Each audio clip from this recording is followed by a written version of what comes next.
बिस्मिल्लाहिर्रहमानिर्रहीम। अस्सलाम वालेकुम। वकास खान ऑफिशियल से वकास खान आपकी खिदमत में हाजिर है। जैसा कि आप सबके इल्म में है, आज ज़हीर केस की समाअत थी कराची सिटी कोर्ट में, और उस समाअत में जो अपडेट है वो ये है कि ज़हीर की 2 दरख्वास्तें अदालत ने गैर मौसर होने पर ख़ारिज कर दी। साथ ही साथ मुद्दई मुकदमा की एक दरख्वास्त गैर मौसर होने के बायस अदालत ने ख़ारिज कर दी। ज़हीर की 2 दरख्वास्तें क्या थी? पहली दरख्वास्त ये थी कि ज़हीर ने अदालत से इस्तदा की थी कि शेल्टर होम तब्दील किया जाए। दूसरी दरख्वास्त उनकी ये थी कि मुबैना मुग़विया से मुलाकात कराई जाए। मुद्दई मुकदमा की दरख्वास्त जो ख़ारिज हुई वो ये थी कि मुबैना मुग़विया उनके हवाले की जाए। अब ये तीनों दरख्वास्तें गैर मौसर ऐसे हुई कि मुबैना मुग़विया जो है वो माँ बाप के साथ चली गई हैं। जैसे कि आपको पता है कि सिंध हाई कोर्ट में जो बयान हुआ कलमबंद, उस बयान की रोशनी में मुबैना मुग़विया जो है वो चली गई अपने माँ बाप के पास।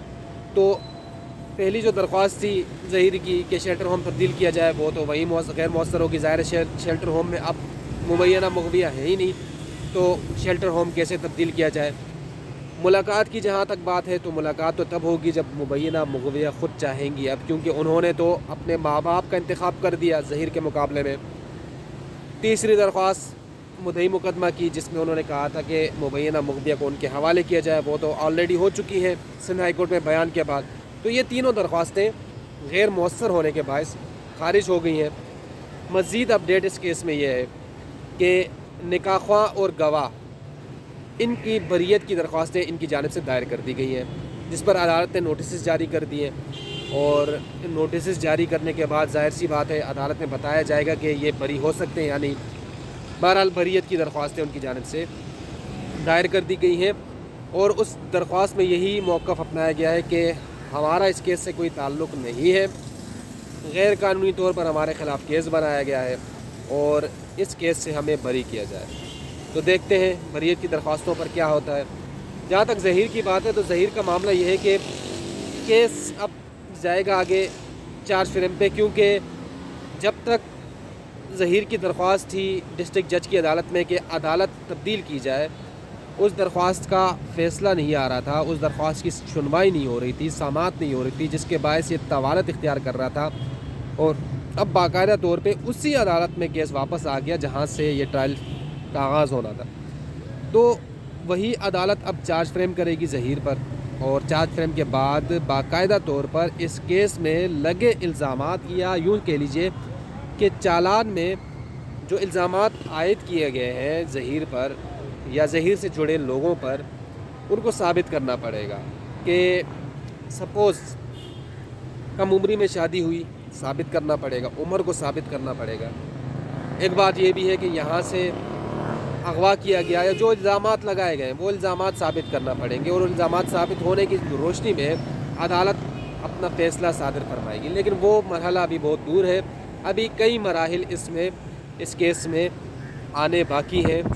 फॉर एग्ज़ाम्पल, जैसे कि मुबैना मुग़विया ने माँ बाप के हक़ में बयान दिया, ऐन मुमकिन है कि मुबैना मुग़विया एक और बयान ज़हीर के हक़ में या ज़हीर के ख़िलाफ़ दे सकती हैं। उस सूरत में केस जो है वो वहीं ख़त्म भी हो सकता है, वहीं से एक नया पेंडोरा बॉक्स खुल भी सकता है। ये दारोमदार है, इसका दारोमदार होगा मुबैना मुग़विया के बयान पर।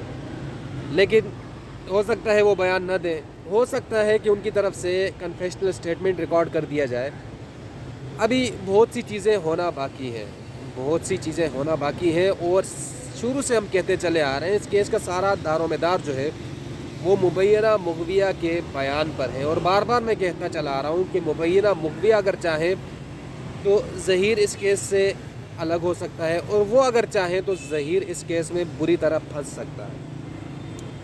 फ़िलहाल उनका ये बयान कि वो माँ बाप के साथ जाना चाहती हैं, तो बहुत से लोग ये कह रहे थे कि मुबैना मुग़विया माइनर है, उनकी बयान की कोई वक़्त नहीं है, जबकि हम कहते थे कि अब भी उनका बयान मायने रखता है। और ये बात साबित हो गई सिंध हाई कोर्ट में कि उन्हीं के बयान पर वो अपने माँ बाप के साथ चली गई, उन्हीं के बयान पर वो कराची से सिंध हाई कोर्ट से ज़हीर के साथ पहले जा चुकी थी। अब भी उन्हीं के बयान पर ये केस डिपेंड करता है। یہ کہنا کہ وہ مائنر ہے اور بیان کی کوئی وقت نہیں ہے تو یہ سراسر زیادتی اور غلط بات ہے، کیونکہ جب بھی ایسے کیس ہوتے ہیں تو سارا کیس کا دار و مدار مبینہ مغویہ یا پسند کی شادی کرنے والے لوگ یا وہ لڑکی، اس کے بیان پر ہی ساری چیزیں ہوتی ہیں۔ تاہم کیس میں اب تک جو اپڈیٹ تھی آج کی وہ یہی تھی، کوئی خاص پیش رفت نہیں ہوئی۔ کیس ٹرائل کے عمل میں کیسے داخل ہوگا، کب داخل ہوگا وہ آپ کو بتائیں گے، لیکن فی الوقت یہی تھا، مختصر سا معاملہ تھا اور باقاعدہ طور پر باضابطہ طور پر اسی عدالت میں اب کیس چلنا ہے، کیونکہ ظہیر کی ایک درخواست جو تھی عدالت تبدیل کرنے سے متعلق، اس میں بھی ظہیر کو مایوسی کا سامنا کرنا پڑا۔ مبینہ مغویہ کا جو بیان تھا حسن ہائی کورٹ میں، وہ بھی ایک جھٹکا تھا ظہیر کے لیے، لیکن کیونکہ ہم خود سے اس کیس میں نہ فریق ہیں نہ کوئی پارٹی ہیں، کچھ بھی نہیں ہے، تو ہم وہ چیز بتائیں گے جو عدالت میں ہو رہی ہے۔ اس چیز سے بالاطاق ہو کر کہ کسی کے لیے برا ہو رہا ہے اچھا ہو رہا ہے، وہ کنسرن ہمارا نہیں ہے۔ ہمارا کنسرن صرف اور صرف یہ ہے کہ آپ تک حقائق پہنچائے جائیں، اور حقائق آج کے یہ ہیں کہ 3 درخواستیں عدالت نے خارج کر دی ہیں، مزید مدعی مقدمہ اور نکاح خواہ کی جانب سے ایک درخواست لگ چکی ہے۔ آگے کیا ہوگا وہ بھی آپ کو بتائیں گے۔ تفصیلاً آپ کو بتانے کا مقصد صرف اور صرف یہ ہوتا ہے کہ آپ کو اندازہ ہو کہ قانونی طریقہ کار جو ہے وہ کیسا ہوتا ہے، اس میں پیچیدگیاں کیا آ سکتی ہیں، اور اس طرح کے کیس جو ہوتے ہیں وہ اگر عدالت آتے ہیں تو اس میں کیا کیا مراحل ہوتے ہیں۔ لہٰذا آج کے لیے، اب تک کے لیے اتنا ہی۔ مزید اس کیس سے جڑے جو حقائق ہوں گے، جو تفصیلات ہوں گی، وہ آپ تک پہنچائیں گے۔ چینل سبسکرائب کیجئے، معلومات پسند آتی ہیں شیئر کیجئے، بیل کا آئیکن ضرور دبائیے گا۔ وقاص خان کو اجازت دیجیے گا، اللہ حافظ۔